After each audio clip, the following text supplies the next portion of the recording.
What's going on, everybody? What's going on? Let me move y'all back a little bit. How you doing? First of all, Merry Christmas to everyone out there. Be safe and enjoy your families, enjoy all your loved ones, and just like I said, stay safe.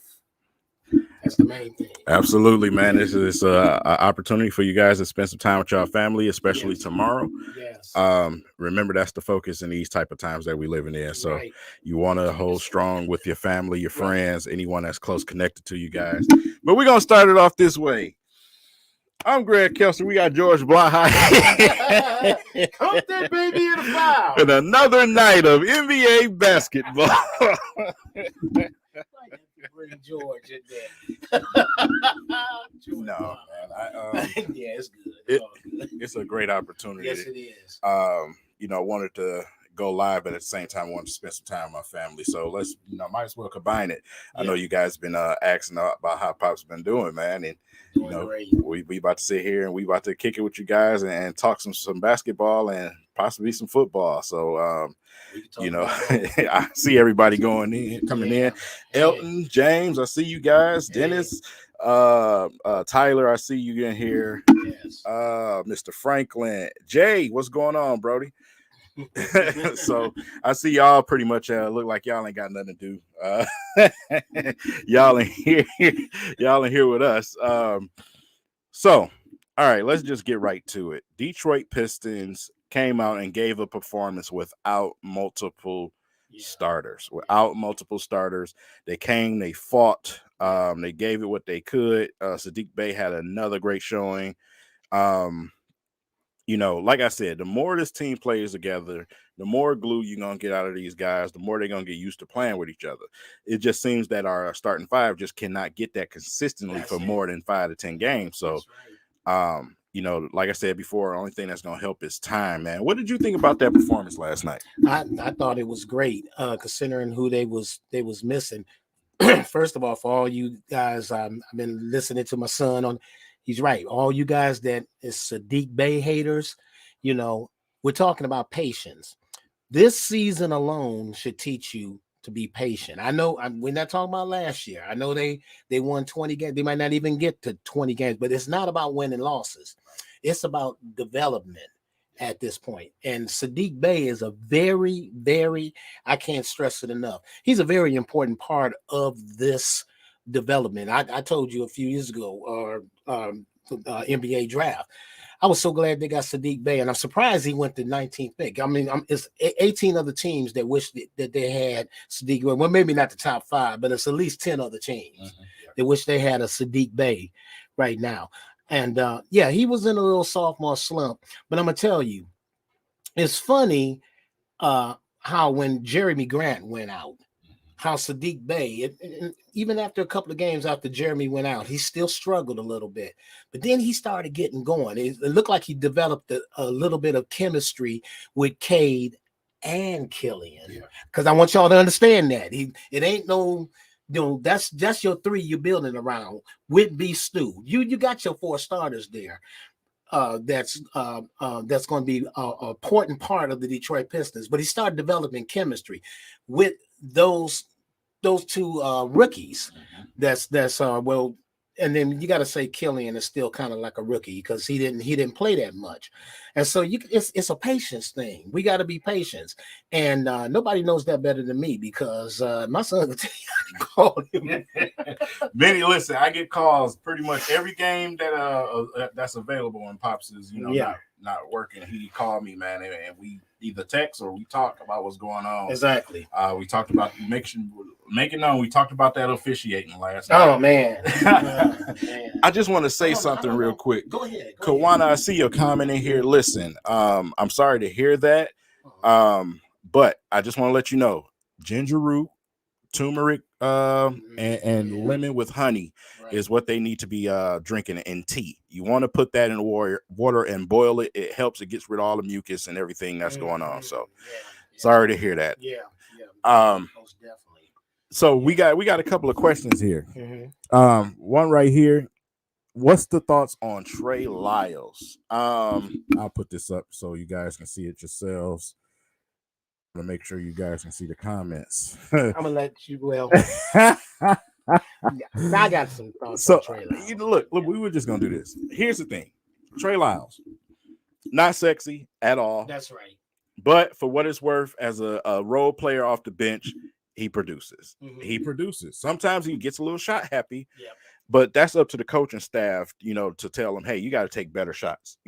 Passing up on 3-pointers. I see him fake a lot and pass up on a good 3, and he go and try to do something outrageous. That's been a common theme throughout this team. Throughout the team, we've seen this. So it's something that the coaching staff is going to have to get together. But got to give credit where credit is due. Him and Corey Joseph played their butts off yesterday. This was the Corey Joseph that we got last year. This was last year's Corey Joseph. The one we wasn't complaining about. The one that came and saved us from that other player. I'm not saying his name. But this is what we thought we were going to be accustomed to seeing. He just had a terrible start to this season, man. And like I said, he's older, them days is behind him. That's it. So, it may take him a little bit longer to get himself into mid-season form. They call it mid-season form for a reason. That's not a saying, ladies and gentlemen. That is literally why they call it that. So I agree. 100%. With Trey Lyles, Trey Lyles is actually Pop's favorite player, by the way. He's not my favorite player. But I'm gonna say this: consistency. Consistent. I like the Trey Lyles that showed up yesterday. I like the Trey Lyles that showed up a couple of games ago. I called you. Remember I told you, I said, oh my God, Trey Lyles got 2 blocks? He had 4 blocks. Yes, sir. Yeah. So I want consistency out of Trey. And I'm not looking for, look, we're not sitting here telling you Trey Lyles is going to go out there every day and score 28 points, especially when Jeremy comes back. They don't make the trades or whatever. He's not going to get there. But I'm just looking for consistency in that 8 to 12 points, and maybe if he's got it going, and this is where the coaches got to step up. He's got it going. That's when you got to ride him. See, that's the thing with Casey, man. He's got his certain favorite players, but I understand one thing. If you got somebody that's hot, then you got to ride. Now, like last night, Trey Lyles was hot. Yeah. And he was playing his butt off last night. 4 block shots. Yeah, 4 blocks. 4 blocks. When was the last time you seen that from Trey Lyles? Right. 4 blocks. I think he blocked what's the guard on they played with Toronto. I can't think of his name. Lowry. Then he blocked Lowry 2 times going to the back, pending 1 time.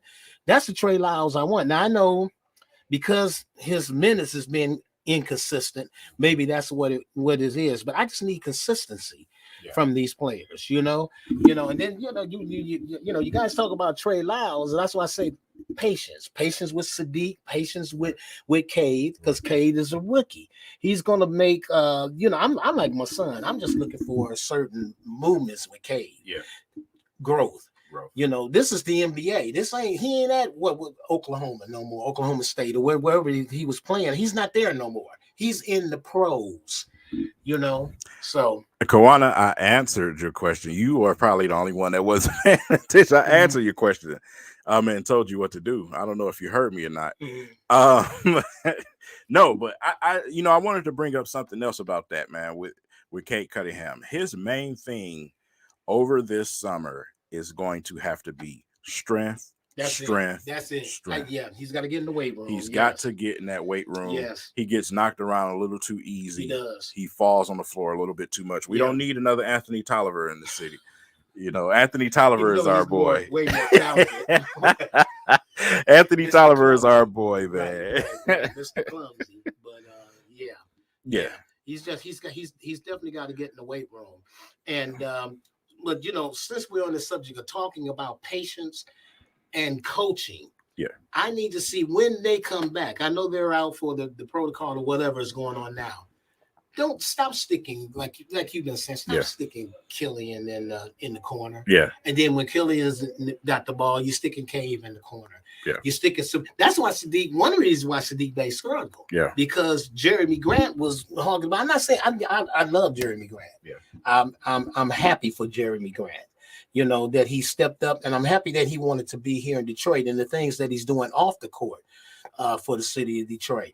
But we're talking about developing our young players, and we're talking about development for the future. Now, Jeremy Grant is what, 27, be 28. Yeah. He may be here, he may not. I don't know. That's for Troy Weaver to decide on that. But we got to develop the Sadiqs and the Cade and the Killians and the Beef Stew. Yeah. Beef Stew is being hurt too. You got Killian over in the corner and Beef Stew's throwing the pick. Who's he throwing the pick for? He ain't even throwing the pick. Yeah. He just running around. That's what I'm saying. Which brings me to another thing I wanted to bring up. Check Diallo. I like them bringing in Check Diallo. He only played a couple of minutes, but within them couple of minutes, right away you've seen the pick and roll ability. Mm-hmm. You know what I'm saying? So, like I said, we all know that the Pistons need a big. But for right now, at least through this situation, I want to see a little bit more time for Check Diallo because it's interesting to see how much more comfortable they're going to look having that option to, that lob threat rolling to the basket. Like I said, he was on the all showcase team for the G League this year. You know what I'm saying? So he's been playing well for the Motor City Cruise. If you guys haven't been watching them, you can catch them on they have a Facebook page. Also, you go to the NBA G League. They have a link you can click on to where it'll take you to a YouTube and where you can watch it live. So you guys need to keep an eye on some of these guys. With the starters out, the rotation that we got, I can't say this coach's name for the life of me. But the coach, the assistant coach that's, coaching for Dwayne Casey right now. Yeah, I wasn't exactly the happiest with some of the lineups that I seen out there last night. I kind of wanted to see more of certain people together, but the development of these players that we have in the G League is also going to be important. Very important. We got Livers, you know what I'm saying? Of course, we know we got Livers. Livers needs to be on the court in order to improve. Exactly. But at the same time, there's also other players that have been playing well for the Motor City Cruise. So, obviously it's still wait and see on certain players that we have out with the Motor City Cruise. But they need to be paying attention to that, man, because at this point you have options waiting. So it gives you more flexibility with those later draft picks that you have. Package those things up. You got to do this. It's important to do that because look, the Pistons are. Can I say it? They're 5 wins, and they got 27 losses for 27 losses. Mm-hmm. I'm sorry, that's 34 something games in. Yeah. They're not going to win and get in the play in. No. We're not. So that's out of the question. That's out of the question. So why not do that's not hurting anything. Right. It's hurting anybody to develop these guys down in the G League, and then the guys that you got up there. You mentioned Livers the other day against Indiana. And the assistant coach, and I'm not going to say his name neither because I can't pronounce this guy's name, but he threw Livers in there. Yeah. Did Livers play?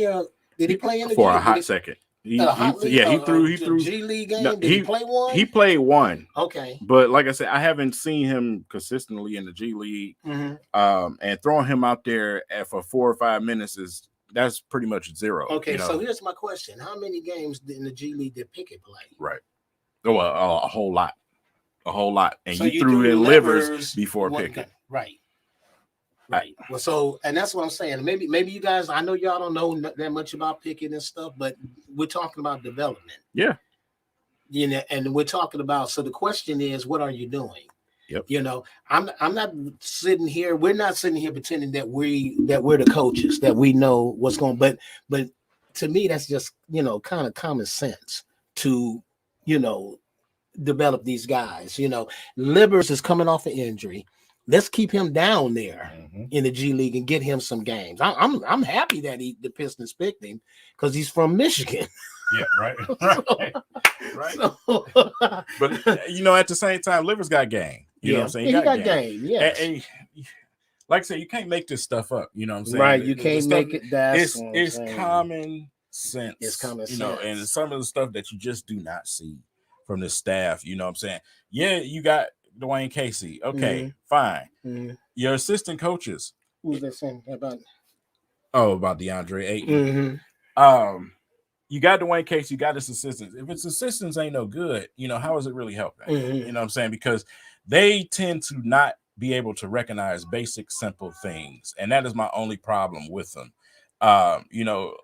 This stuff, it's just not hard. You know what? It's funny you mentioned the assistant because see, when I watch the games, I watch the develop the plays and all that, but I also watch when the cameras go over. Sometimes it be quick, but you got to really be looking. Sometimes I look at the coaching and what they're doing, and it looked like in Indiana the other day, it looked like because Casey wasn't there, it looked like they brought that the black guy coach, I think is Allen or something, over from Boston. It looked like him and the other guy kind of had a disagreement on the bench. He was saying something to him, and the other guy, he kind of the coach that coached yesterday, he kind of blew him off like, yeah.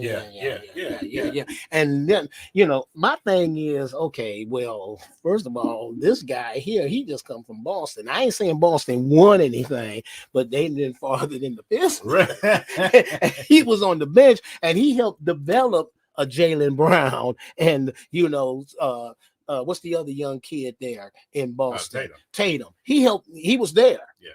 Tatum, and the matter of fact, I seen something on YouTube where Tatum said he hated to see the guy go. Yeah. But he's glad if you can better yourself, because he wasn't gonna get nothing, obviously, in Boston when Brad Stevens moved to the front office. But I'm saying that's why you got the assistant coaches.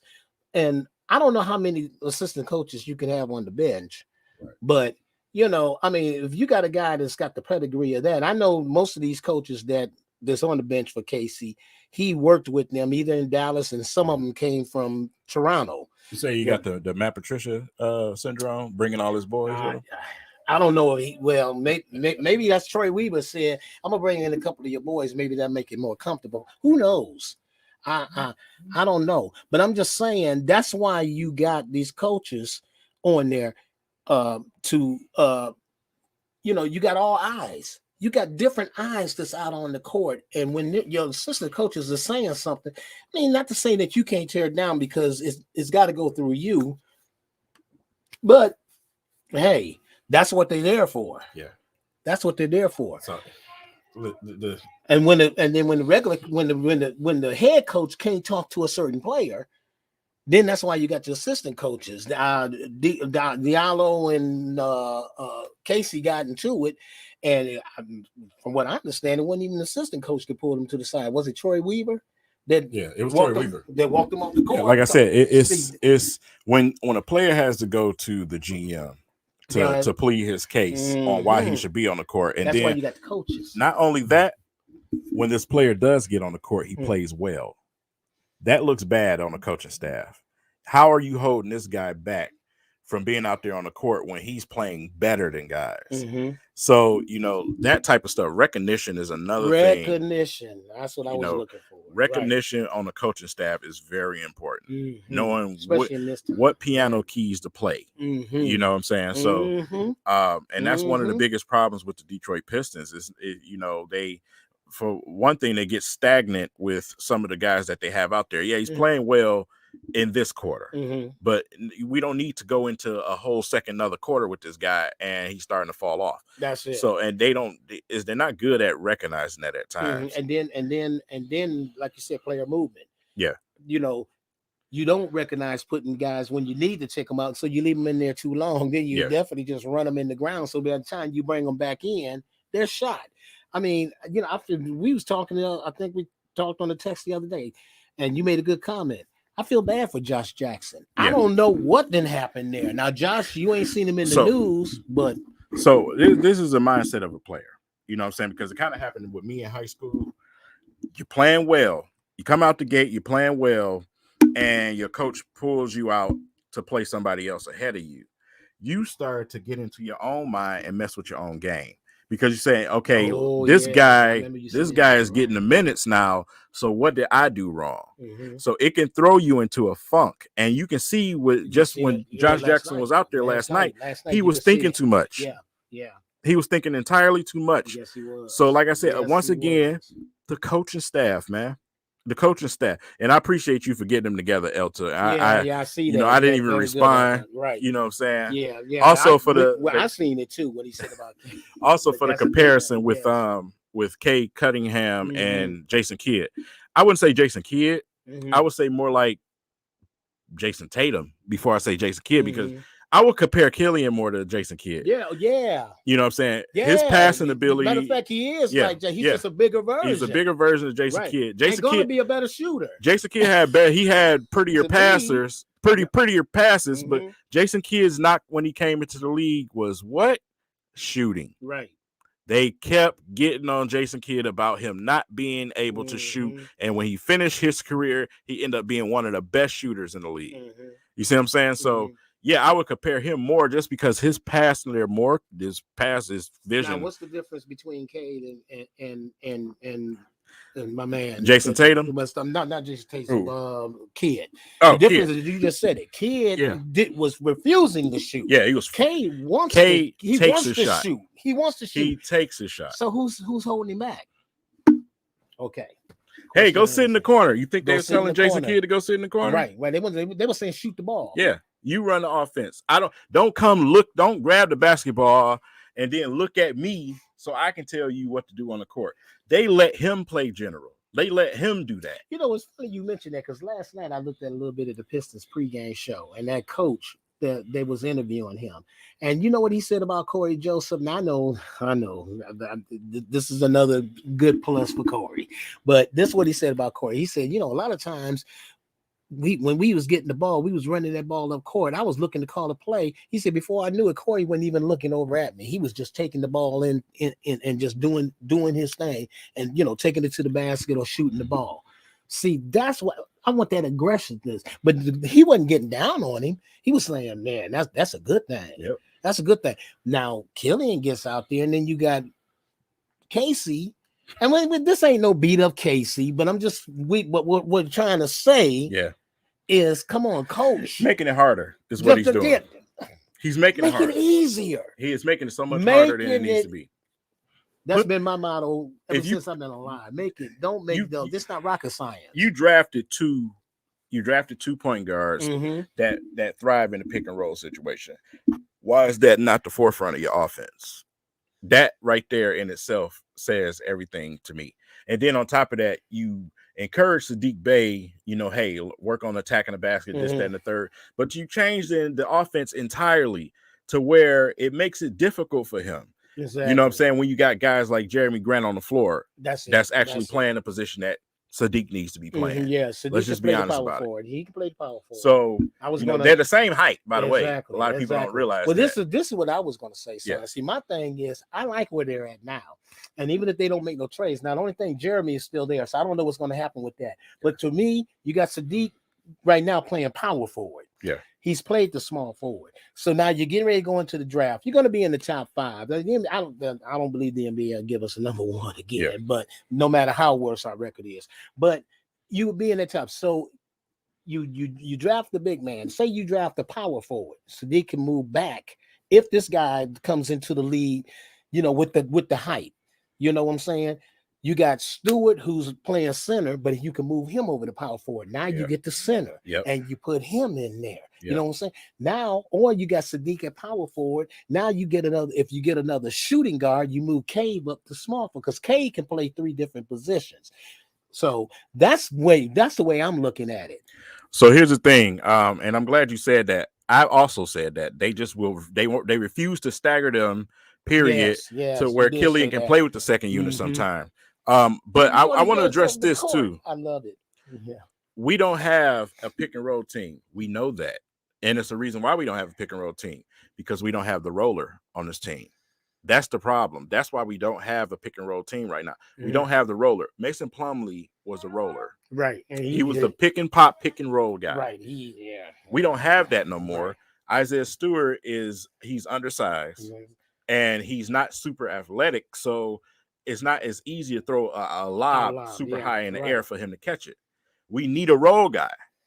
And it helps everybody out because Cade, listen, I'm going to tell y'all this, and please understand me when I tell you. Cade Cunningham is not a point guard. Yeah, I agree. He is a scoring guard that can make passes. That can make There's a passes. difference. That's why I was saying small forward, shooting guard. He's a positional player. Cade is a guy that's going to make you better. Yeah. Look, perfect example of that. A few games ago when they beat Miami, Right. Cade only had 4 points. Yeah. But he took over the game. 10 assists. Because he played his role. Yep. He made other guys better. Yep.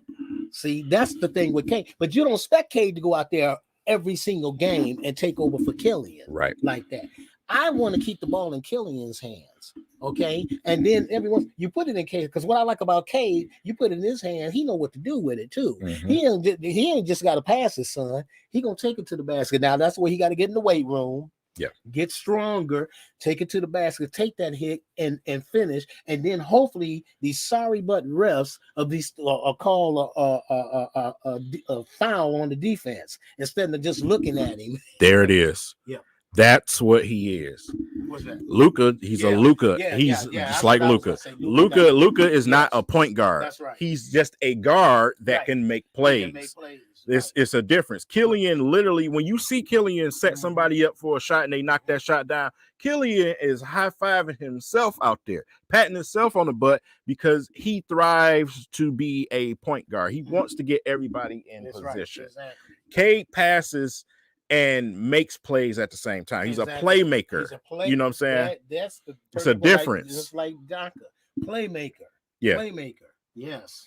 So, like I said, the thing is, what the Pistons need to understand is they need to set this team up where these young guys can be successful within each other. And in order to do that, we have to acquire a big. We have to let me see. I'm going to pull up a few more of these comments. I see Pop's reading them. So here's the thing. We don't know that yet. And like I said, you're seeing some improvement here and there. We don't know that yet. He's terrible at developing these young kids right now. So until I can get at least to the end of the season or something to see if there's enough growth to say, you know what? Yeah, they were right when we drafted him, because when the Pistons drafted them, they did not draft him to be a scorer. That's right. They drafted him on a possibility to become that. For all y'all that was looking for Killian to come in and average, that's not what they drafted him for. That's not what he wasn't doing that over in Europe. Troy Weaver sat at the press conference table and specifically said it. You know what I'm saying? So we want that. That's not what they drafted him to do. That's the plus that they were hopeful, and they knew that wasn't going to come in year one. Mm-hmm. So the steps he is taking, for instance, the last game he played, 11 points in one half. So he can move it up. If you can get him around to 15 point a game score, plus 8, 9, 10 assists. You got scores. You got Sadiq. Yeah, you got Sadiq Bey. You got Cade Cutting. You got other people that score. So when he is able to do that, you're golden. You're golden, man. That's right. I agree 100%. I agree 100%. But going back, I've seen a few comments up where they said about Casey again doing a horrible job, and even though he seems like they, you hear all the media, you hear counseling and all them. Oh, he's a great coach and all that. We ain't saying he ain't a bad guy, but I'm just saying sometimes you just wonder about his coaching. Let's just be frank about it. The Toronto Raptors let him go for a reason. Yeah. They felt like he just couldn't get those guys to the next level. You had, Kyle Lowry, you had DeMar DeRozan. Yeah, they were up against LeBron James, but it was certain things that Dwayne Casey was doing at that fan base over there. They just didn't appreciate it. Can I say something, son? Go ahead. I'm gonna say it like this. Back in the day, I know some of y'all is young. The going to work Pistons, they couldn't get over the top. They made it to the playoffs. Yeah. But then Carlisle couldn't take them no farther. Right. So who'd they bring in? Good old Larry Brown. Yep. Good old doing it the right way. They brought him in, and they end up winning a championship. Yep. They had a chance to win too.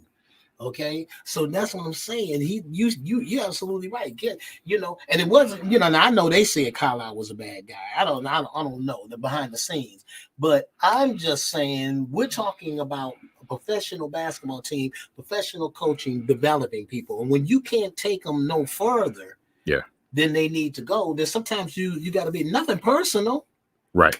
Sometimes you just gotta move. You got to move on. A couple of weeks ago, I called you. Remember, I said it ain't looking good for KC right now. I don't know if they're gonna, if Troy Weaver's gonna stick with him or not. And I think Troy's the type of guy would tell him nothing personal, but I'm getting ready to bring in some free agents because Pistons gonna have a little bit of money and couple of at least one high draft choice, so we gonna see where they're gonna go, right? So I'm just gonna wait a minute. What's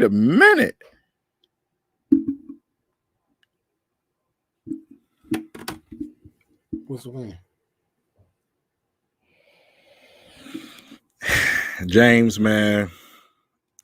Oh man, James, you're a blessing, man. You're a blessing. Oh, thank you, James. You just don't understand how much that helps me right now. Thank you so much, man. I'm saying thank you. This is my son, Mr. James Gibson. Yes. Donation $300. Thank you so much. Blessed, man. That is a blessing. That is a blessing. That's a blessing. Thank you so much. You've been amazing over these last 2 to 3 years, man. And like I said, you guys been carrying me because your boy is definitely trying to get there. So I appreciate you guys so much. I'll be quiet, James, but I appreciate you. I love you. Thank you, James. Like I said, I forget that this is on, and I appreciate you too, Elton. Oh my God, man. Elton, thank you so much, man. $100 from Elton. Oh my God, you two dudes, y'all brothers, man. We got to go out to lunch or something. I got to come cut y'all grass, wash y'all car, like something, bro. We got to do something, man. We got to do something together. My pops know what type of guy I am, man. I'm not a person. I don't like asking nobody for nothing.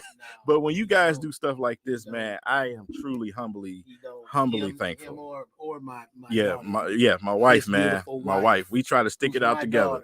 We try to stick it out together, man. That's but you know what? That is beautiful. Yeah, man. Thank you so much. Thank you so much, man. Y'all are a blessing. Y'all are a blessing, man. And God is going to bless you. Yes. Oh, yes. Blessed for 2022 coming up. Y'all going to be blessed. I'm telling you, man. Yes, man. I'm telling you, that's it. We ain't just saying that just to be saying it. No, it's blessings coming behind that. Yeah, y'all see my family channel, man. Y'all know what it is. You know what I'm saying? Yes. I truly do. Mm-hmm. Thank you guys. Yes. I appreciate everybody that's in here also, man, for coming and kicking in. We got 93 people in here. Mm-hmm. I know a lot of people can definitely be spending time with their families, but they come in here. They listen to these crazy men. Say something quickly about that. We've been talking about the Pistons. I know some of y'all we got today is Friday, so in 2 more days we got Atlanta with the Lions. Say something about the Lions. I'm up for all right. Let me take my hat off. He got to take his hat off. Do you want to take the shirt off too? Let me go put my Lions shirt. No, I'm just kidding, y'all. I ain't gonna put my Lions shirt on. Detroit Lions, man. We got to talk about it. I'm not even gonna sit here and act like I'm all that perplexed no more. The Lions, actually, I am very impressed with the way that these players are playing for Dan Campbell. That is the difference when you have a player that's a player's coach. Mm-hmm. And those guys, they get up, they play for them, and it's no other way to put it. We talking about a team that was 1-11-1.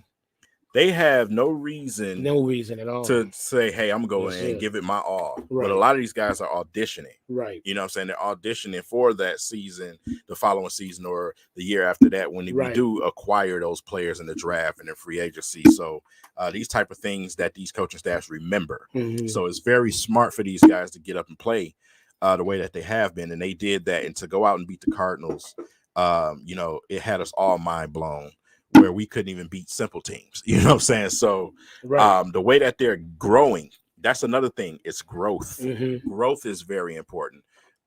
Just from going from the team that we saw early in the season to now, and we do this without the majority of our starters. You know what I like, son? What I like is night and day. First of all, I'm not going to even mention his name, our last year's coach with Dan Campbell.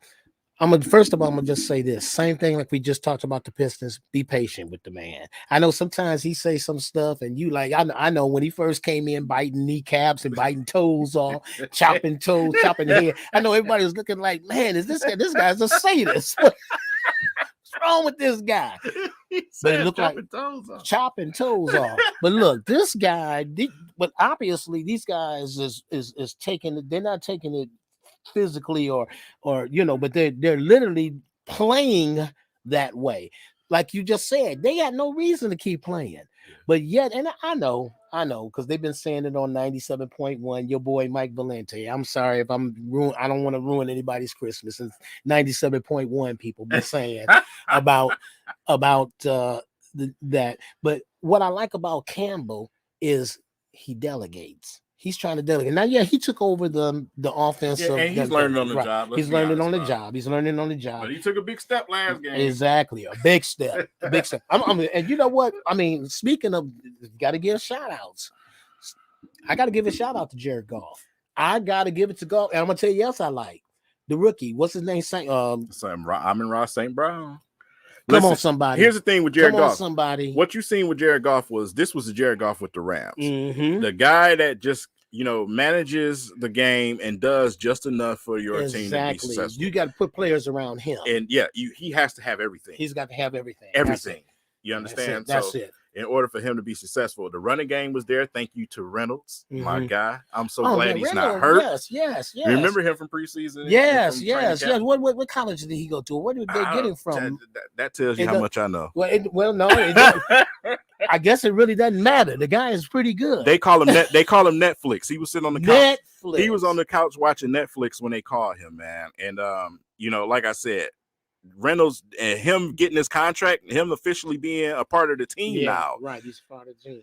What took y'all so long? Right. You had this guy, had him in on the practice squad, and you didn't bring this guy up. You didn't recognize nothing. Like Jefferson is, I don't even know why you drafted him still. Yeah. You don't. Well, he's worried now. Yeah, and he hurt, but he probably won't be there unless he can get special teams. I mean, to me, Jamal Williams might be a little worried. Right, I was about to say Igwebuike is better than Jefferson. Yes.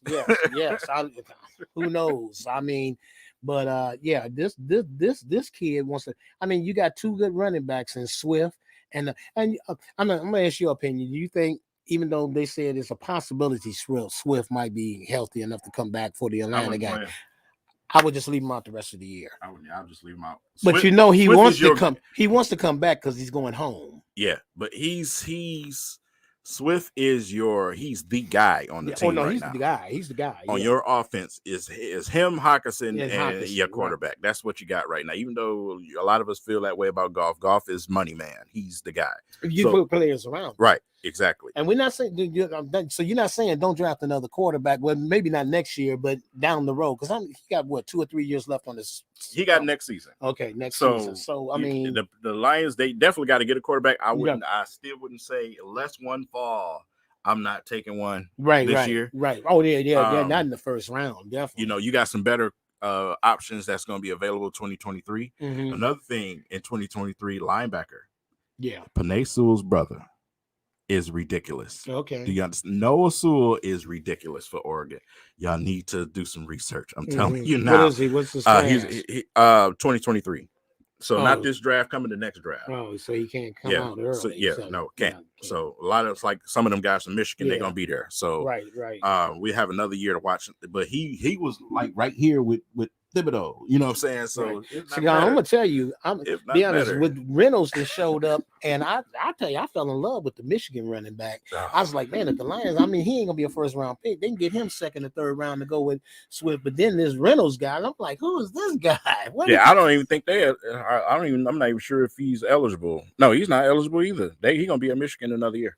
Is he? Mm-hmm. I thought you talking about Corum or Haskins? No, not Which Corum. one? I'm talking about Haskins. Oh, Haskins. I think Haskins senior. I thought. Yeah.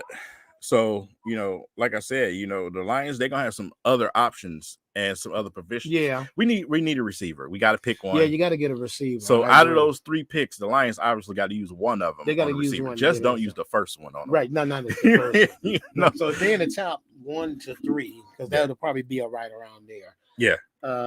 Who do you go with? Do you go with if the boy from Michigan is there. Me personally, my personal opinion, Mhm. I go with Aiden Hutchinson all day long, Okay, even up and Hudson. down. I like Hudson. And the I don't reason like him. I why love Aiden I like listen, I like Thibodeau, but is when it comes to Thibodeau up against first round talent as far as lineman goes, he really doesn't do much in games. Mhm. A lot of those sacks that he has comes from irrelevant teams. So the difference with Hutchinson, he rises to the occasion Yeah, I in didn't the think about biggest that. games. What division do we play in, ladies and gentlemen? Big 10. We play in Black the and Big blue. Ten. Black and blue, Big 10. The Detroit Lions play in the NFC North. That's right. We have Good the point. Packers offensive linemen to deal with. That's You right. understand? Very So good. I need more than just speed and athleticism. I need technique. I need strength. I need a playmaker on the defense. So if I'm going to do that personally, I go with Hutchinson. Mhm. You know what I'm saying? I don't care. Some people say a one hit wonder. He missed time. That's why he missed time. You understand? Then we had the COVID situation going on. Yeah. So it's like, come on. So here's the thing, man. I take Hutchinson, but at the same time, we also need a few other positions filled, Mhm. and one of them is receiver. Right. So I agree with that. we got to get a receiver. We have to. Do you keep Reynolds around as a receiver? You know, him and Jared Goff, they're familiar, I like but that. he's Okay, a right. second or third option. Right, Let's be right, honest right, about right, it. right. Amon-Ra St. Brown needs the ball more. Oh, He needs the ball more. love He that always kid, needed man. it more. He always needed it Yes. more. Yeah.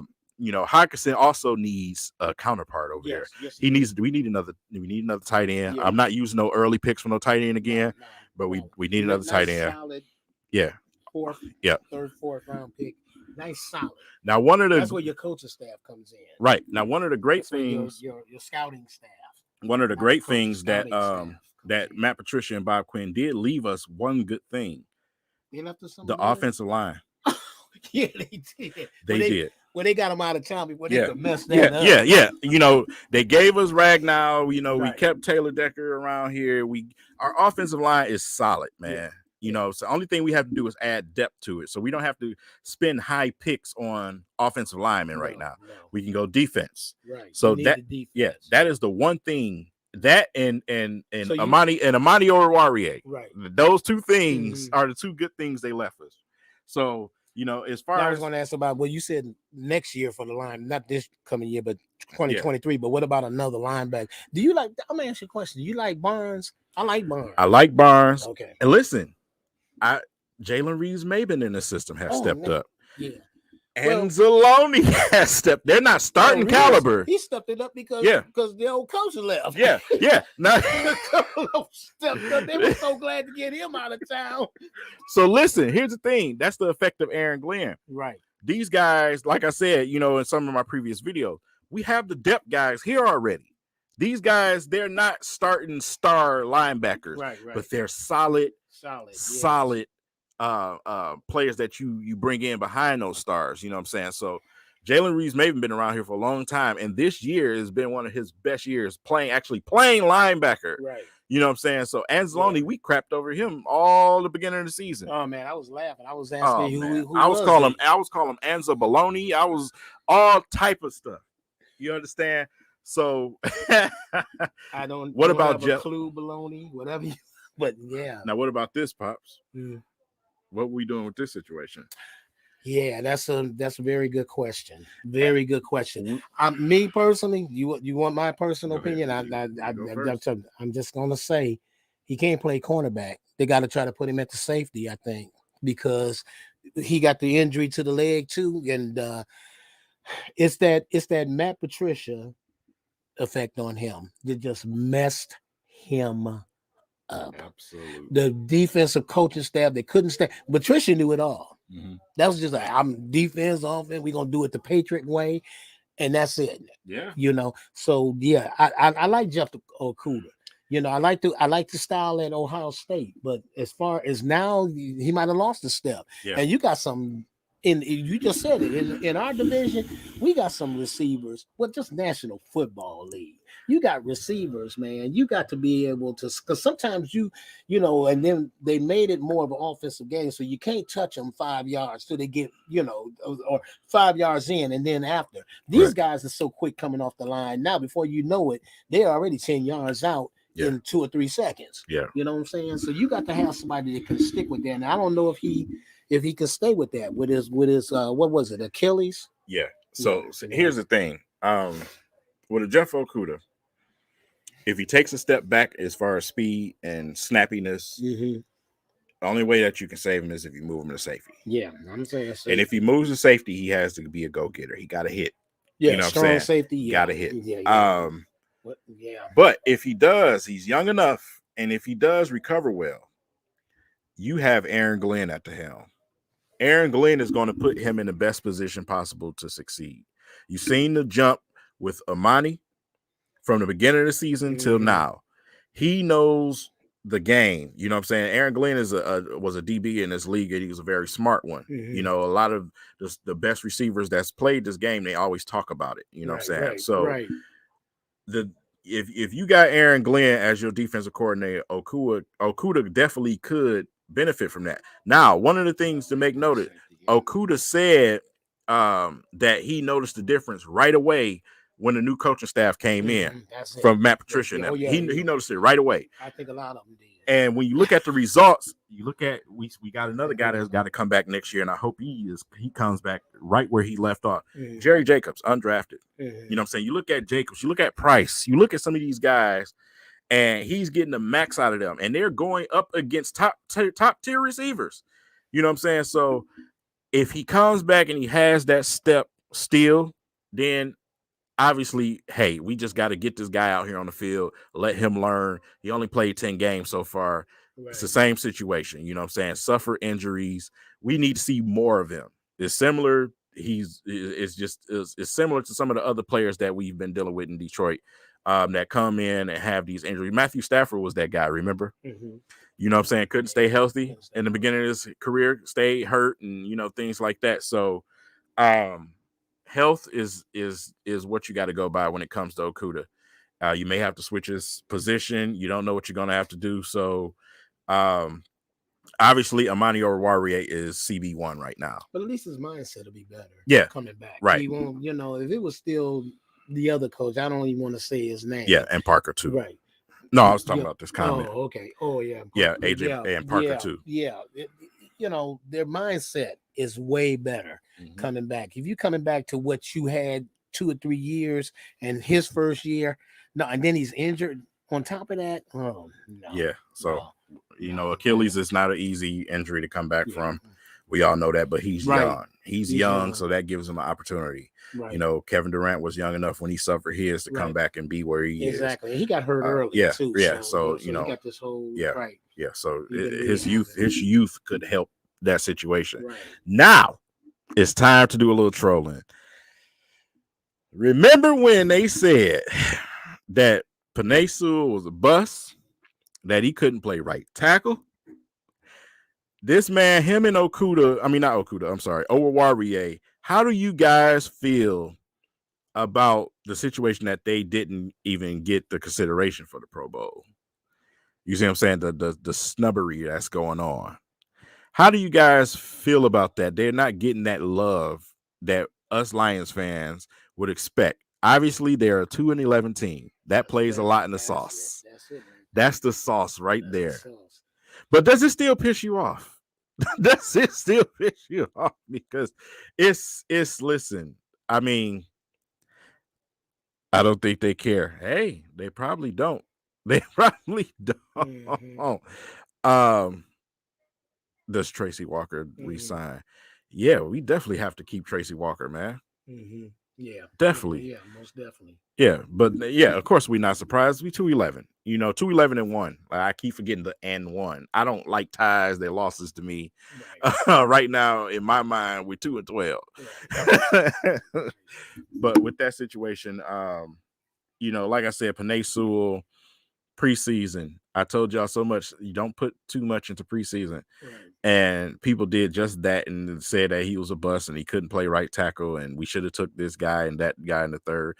If you draft all over again, Pops, do you take Penei Sewell or do you take a quarterback? No, I'm no. And I know it's easier said than done for me to say that now. No, I'm gonna stick with what we got. Yeah, I know. For all you, who's the boy on Chicago from Ohio State? Yeah, the quarterback. They went there. No, I'm sticking with what we got. That's me personally. Because of what you just said earlier, the offensive line is, and what everybody's saying here, it's a beast. Yeah, offensive line. That you got those holes. You know what? Let me tell you something. You can get the star quarterback, star receiver, star running back, but if you ain't in the trenches, see, that's where the game is won. Offensive line, defensive line. I love y'all, man. Y'all are so on par. Remember, I know that y'all been watching me for you guys that's been watching me for a while. Y'all remember how much I was talking about Micah Parsons. You know what I'm saying? Micah Parsons was my guy. He was my guy. But I wasn't mad at the Sewell pick because I understood the assignment. I understood the assignment, and the assignment was protect the quarterback, create a running game. And if we take Parsons, we don't have that running game probably because Sewell plays a humongous part in opening those holes and blocking down the field. Yeah. So, trenches. That's you got to get the trenches. Yeah, got to get the trenches first before you go outward. Yeah. Parsons on this roster right now, he helps somewhat, but Penei Sewell helps more in that position where he is.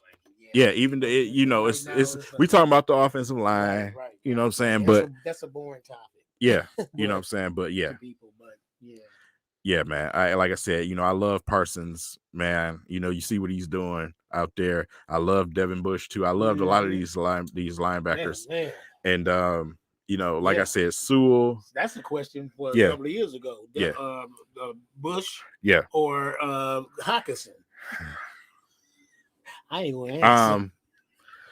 But I like Hockenson. I like Hockenson too. Hockenson on any team, any other team right now is top 3 tight end in this league. You know what I'm saying? So he's suffering over here. Believe that. Man, you hit me hard with that one. I can go all day about some guys we should have got. We should have took Lewis from Michigan instead of T. Tabor. We should have did that. But anyway, let's get through a few more of these questions, man, before we get ready to wrap it up. I see the family walking in. Everybody's here. They probably ready for us. Yes, I do. Due to what just happened tonight, I definitely should be able to get more out to you guys, especially you right in the city. I have some people in Lansing. I got some people in Howell. I have some people all over Michigan where I got to deliver them to. So, okay, let's see what we got here. Yeah, you know what I'm saying? And like I said, with Matt Patricia and Bob Quinn, they preach trenches. Even though they did an atrocious job on the defensive side of the trenches, you got to give it to them on the offensive side of the trenches. Besides, bringing in Mike Daniels, that was the stupidest thing you could have did in history. For what we do have right now, you got to give them credit for bringing them guys around. So, even though, I love my team, man, the jury's still out for me. You know what I'm saying? It's still wait and see for me. Yeah, it's not, I do have true high hopes for them next season. The development is showing. It's still wait and see. It's still a wait and see. It's still wait and see. Yeah, it's still a wait and see. I mean, I'm not predicting wins and losses, but but then I'm not gonna get on like I see some people getting on and saying Lions going all the way, baby. They're going to the Super Bowl. No, we're not even. No, they're far from that. Yeah. All our teams are in the city right now.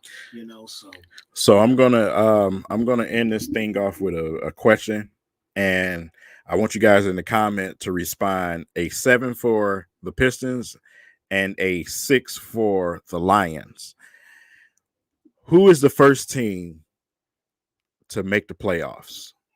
The Lions or the Pistons. And while they do that, I'm going to ask you the same thing, Pops. Who's the first team to make the playoffs, the Lions or the Pistons? To make a playoff. Yeah, just to make a playoff appearance. A playoff appearance. If you're going back old school, I have to say the Pistons. And they wasn't really even the Pistons. I mean, it was the Pistons, Fort Wayne or something like that. But I mean, yeah, they was the first one. But if you're going even,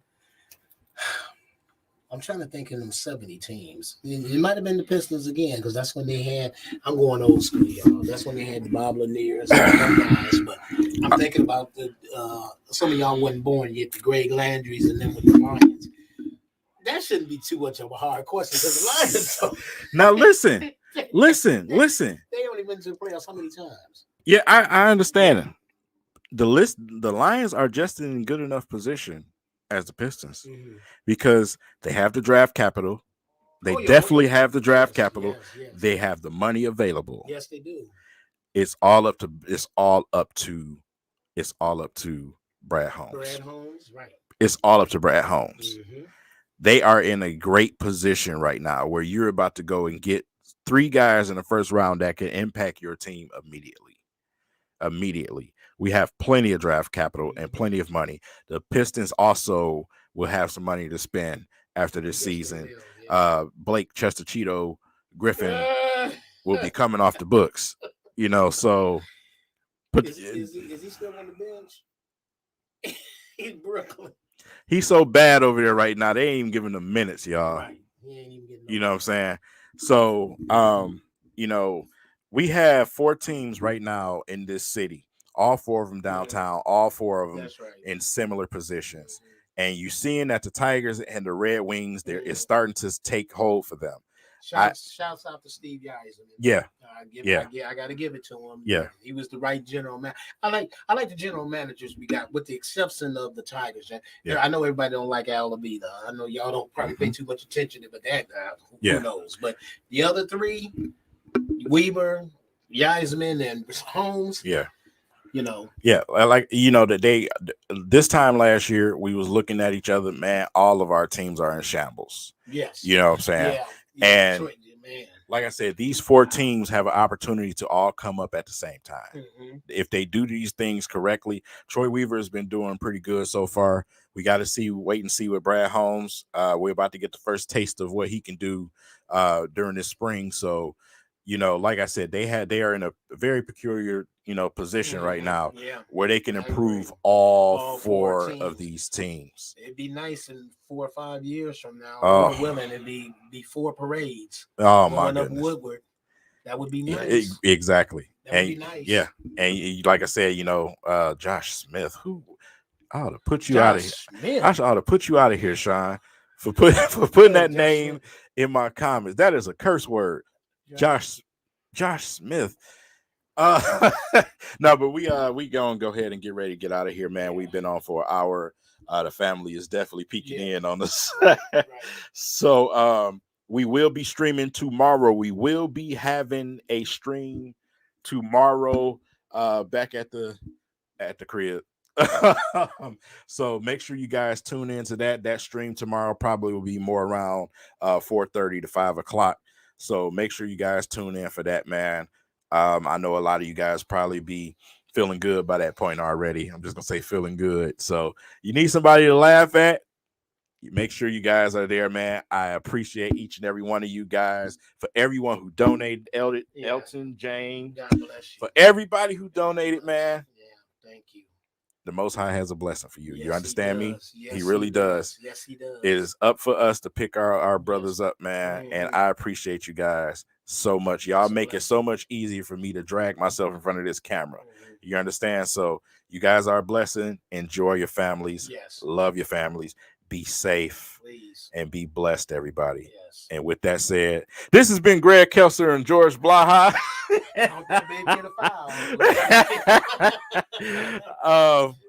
With that said, man, you guys be blessed, man, and we'll catch you guys in the next stream.